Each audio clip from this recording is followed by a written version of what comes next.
How y'all doing? Welcome, New Hampshire, first and my name is JJ, and I am pleased that you're all here. Thank you so much for coming. Let's give it up for the G. Daniels Band over here. Come on.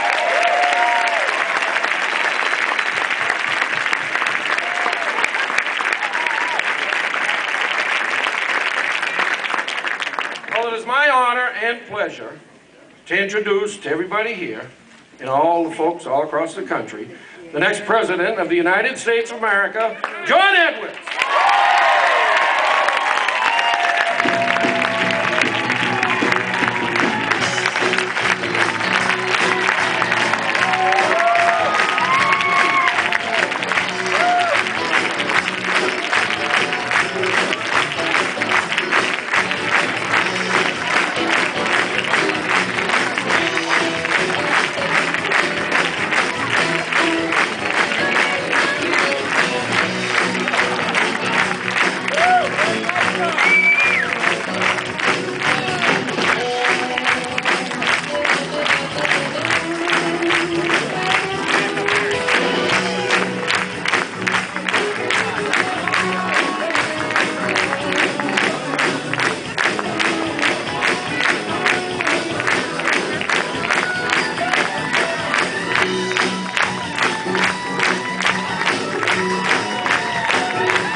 Thank you to the band.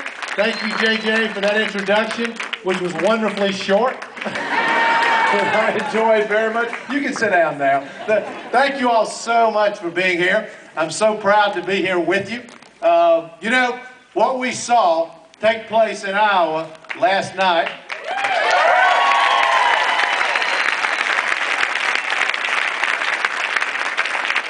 we saw that the status quo is yesterday and changes tomorrow. And what we also saw was something New Englanders understand very, very well, and voters in New Hampshire understand very, very well, which is, if you actually believe in something, if you stand for something, if you're willing to speak out and speak the truth, you can actually stand up against very moneyed candidates. You can be heard. You know, the truth is that we went into Iowa and finished between two $100 million candidates. And the reason it worked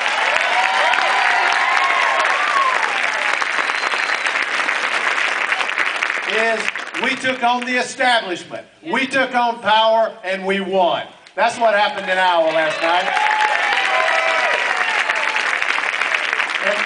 And the people of New Hampshire, the voters in New Hampshire, the people of New England know a little something about what it's like to be the underdog and to run against a team from New York with all the money in the world, right? Because the Red Sox have proven over and over and over that they can do that.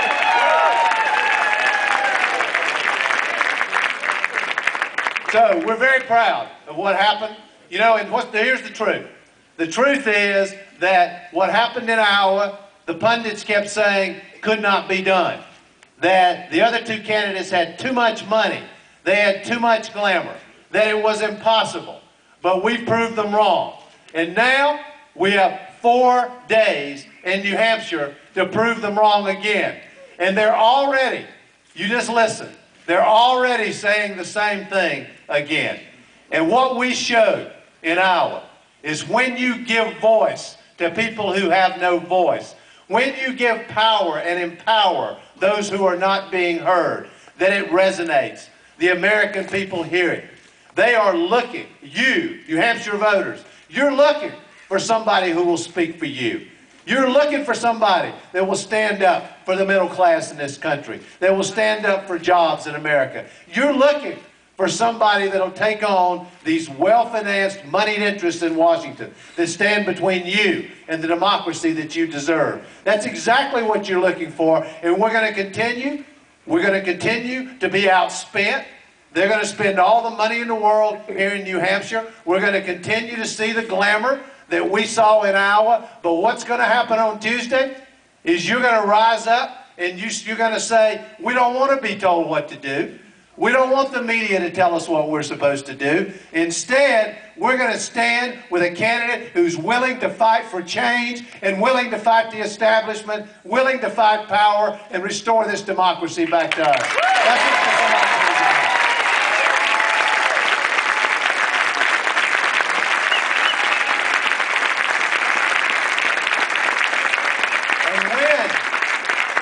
about. When we talk about giving voice to those who need a voice, Elizabeth and I met a woman named Nancy Schuster right here in Portsmouth last summer. And she stood up at our event and told Elizabeth and me that she was like Elizabeth. She'd been diagnosed with breast cancer. I think Elizabeth had actually called her when she found out. And she described the extraordinary economic struggles that she had gone through with all the thousands and thousands of dollars of medical costs that she'd incurred in trying to take care of her breast cancer. We're going to talk about James Lowe. James Lowe, a guy that I met a few months ago, 51 years old, born with a cleft palate, couldn't speak because of it. James Lowe's lived for 50 years in America, not able to speak because he had no health care coverage and couldn't pay for a simple operation. You know, and I'm sitting with James Lowe and I'm listening to his story. We were in the Appalachian Mountains of Western Virginia. And when I listened to James' story, I just thought to myself, how long are we going to allow drug companies and insurance companies to run this country? How long are we going to let drug companies and insurance companies decide who gets health care and who doesn't in America? The truth is, James Lowe, after 50 years, got his voice back. Don't you think it's about time for you to get your voice back? Isn't that what this election is about?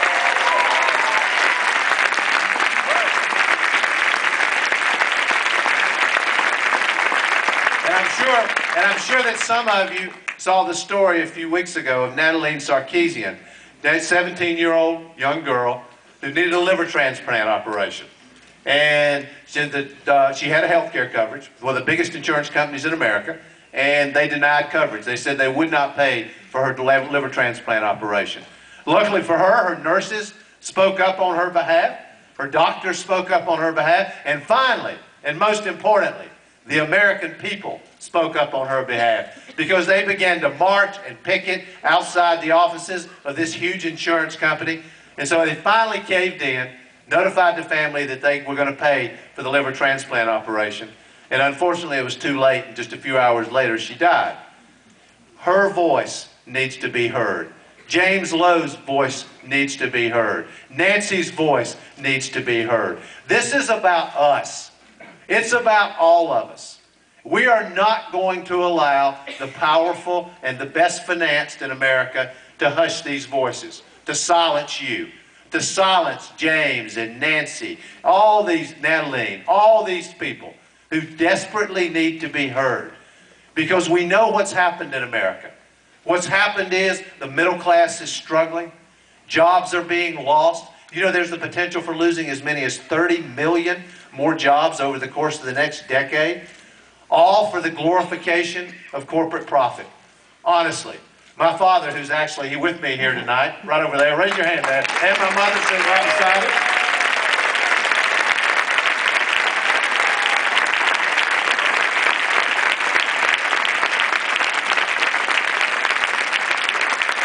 You know, I watched my grandparents, who lived right up the street from us, the house that they brought me home to when I was born.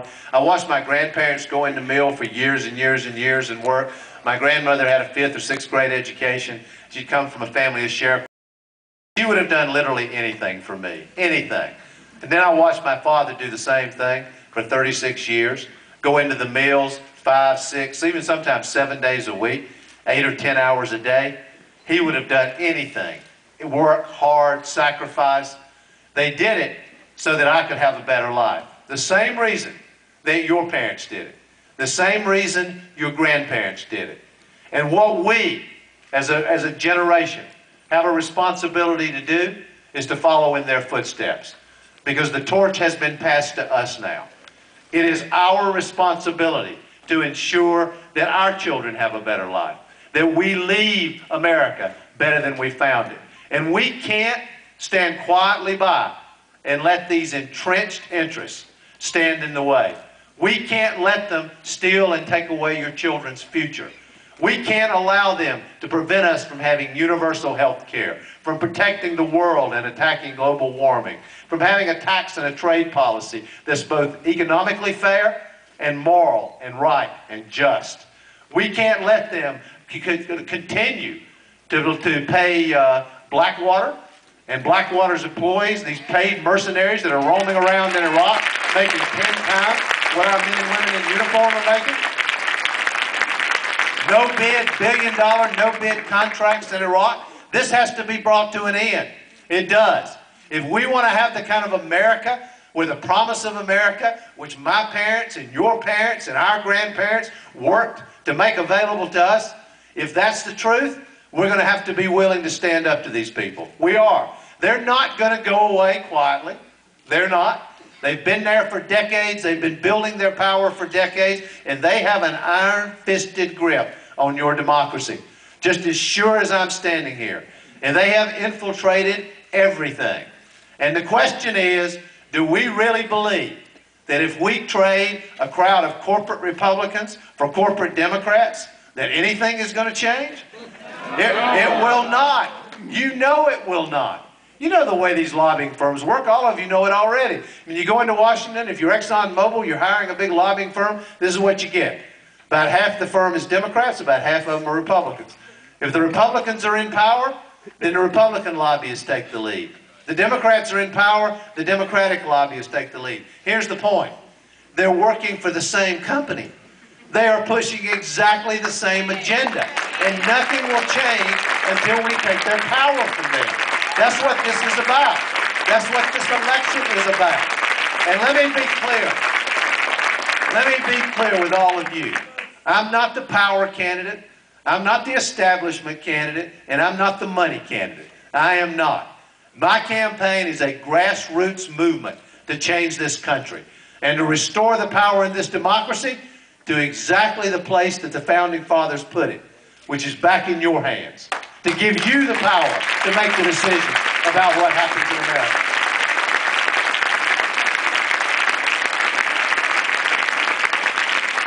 But it won't happen without a fight. I mean, I'm very proud of the fact that I've never taken a dime from a Washington lobbyist or a special interest PAC. The entire time I've been in public life, I have never done it.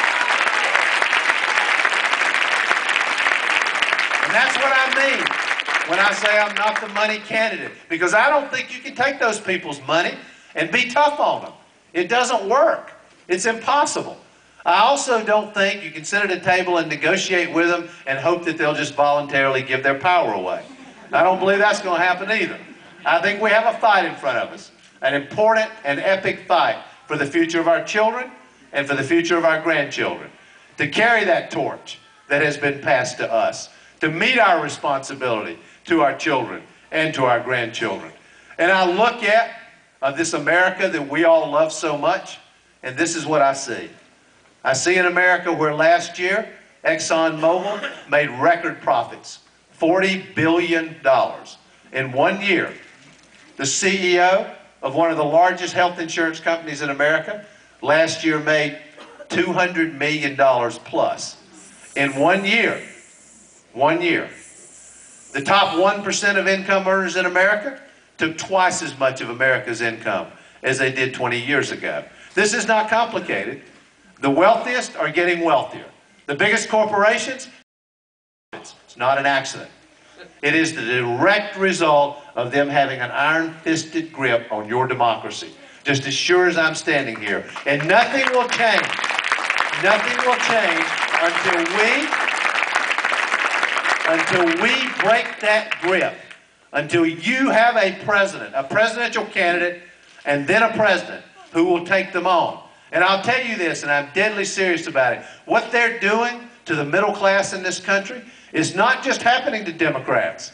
It's happening to independents. It's happening to Republicans. And this message of change that I'm standing for, that I'm fighting for, that got heard through all the millions and millions of dollars that were spent by other candidates in Iowa, that got heard loudly and clearly, it will be heard loudly and clearly here in New Hampshire if we do it together.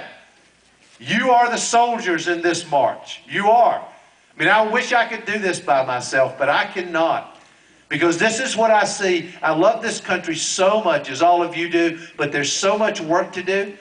I see this accumulation of wealth and power in the hands of a few, the wealthiest Americans, the biggest multinational corporations, and I take that picture and put it side by side with this picture of America. Tonight, 47 million of our own people will go to bed knowing that if their child gets sick, they're going to have to go to the emergency room and beg for health care. While the CEO of one of the largest health insurance companies makes hundreds of millions of dollars in 1 year. Tomorrow, 37 million people will wake up literally worried about feeding and clothing their children. I had this experience a couple of weeks ago of going to a shelter, and extraordinary place. They took in single moms with children who had no place to live. And both the people who ran the place and the women who were there with their kids were amazing. But I said, do you ever have to turn people away? And they said, yes. And they said, just a few months ago, they had to turn 70, 75 families away in 1 month. I said, so when you turn them away, these are moms? Yes. With kids? Yes. I said, where do they go? She said, back to the street. Back to the street, back to cars. In America, children living on the street. Last year, 35 million people in the richest country on the planet went hungry. Roughly the population of California. Tonight, 200,000 men and women who wore our uniform proudly and served this country, veterans, will go to sleep under bridges and on grates. You want to know what this election is about? That's what it's about. It's about whether we're actually going to give voice to James Lowe and millions like him who live in the darkness of America, who are not heard or not seen, whether we're going to give voice to the millions who have no health care, to the millions who live in poverty, to the millions who went hungry, to those single mothers being pushed away from the door of a shelter and having no place to go, to all the middle-class families in this country who are struggling just to pay their bills, while the biggest corporations get richer, while the wealthiest Americans get wealthier. We're a better country than this. The United States of America is better than this. And the key to this is for you to be heard. It is. And it won't be easy, because over the next 4 days, you're going to be blitzed, and the New Hampshire voters are going to be blitzed with television ads, with money, money, money, with glamour, which the media loves. But at the end of the day, this is not about me. This is about giving voice to Nancy and James and Natalie and all those people who are living in the darkness, who are struggling and suffering. And what I would say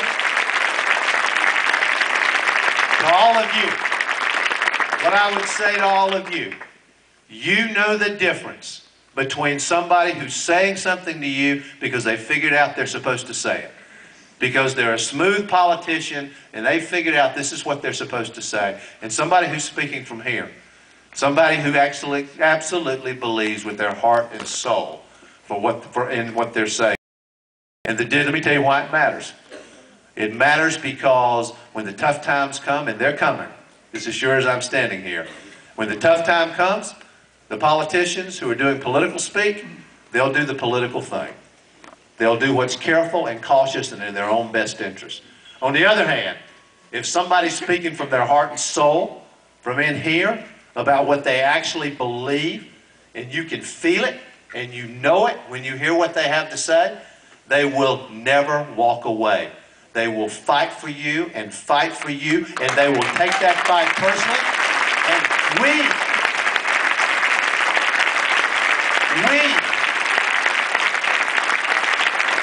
are going to do this together. All of us together. However much money is arrayed, and by the way, I've been through this a lot in my life. I spent 20 years going into courtrooms representing kids and families against all the money in the world, the biggest corporations in America. I know what this is like. I know what it's like to be the underdog. I like it. I embrace it. And I'm ready for this battle.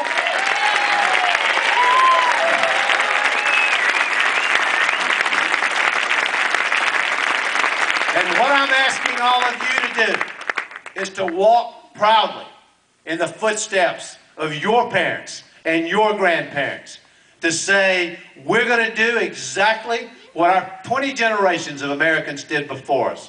We're going to stand up, we're going to speak out, we're going to rise up as a people, and we're going to say, enough is enough. In America, everyone deserves a chance. In America, we're going to give voice to those who live in the darkness and whose voices are not being heard. And on Tuesday, right here in New Hampshire, your voices are going to be heard loud and clear, and there will be a wave of change coming from New Hampshire, spreading across America. They cannot be stopped. And when that wave of change is finished, what all of us will have done together, is we'll be able to look our children in the eye and say, we did exactly for you what our parents and grandparents did for us, which is we made certain that we left America better than we found it, and that we gave you a better life than we had. Thank you all very much for coming. Be glad to take your questions. Thank you.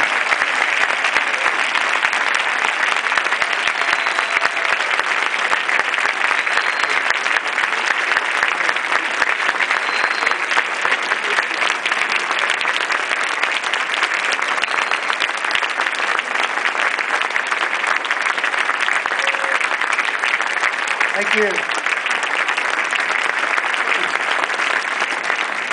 Questions on anything you want to ask, just raise your hand.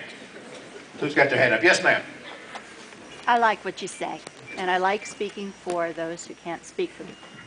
I like what you say and what you have said about speaking for those who can't speak for themselves.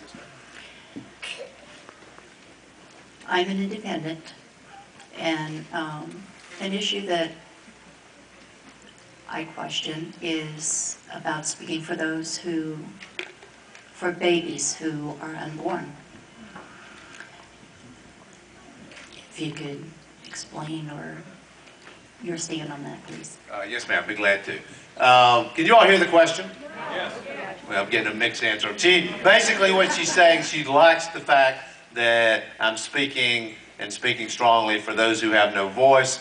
And she's asking, what is my position on children who have not been, babies who have not been born? That's basically your question. Here's what, I want to say a couple of things. First, I have a very strong belief that it is not the role of the government to tell women what to do. I do believe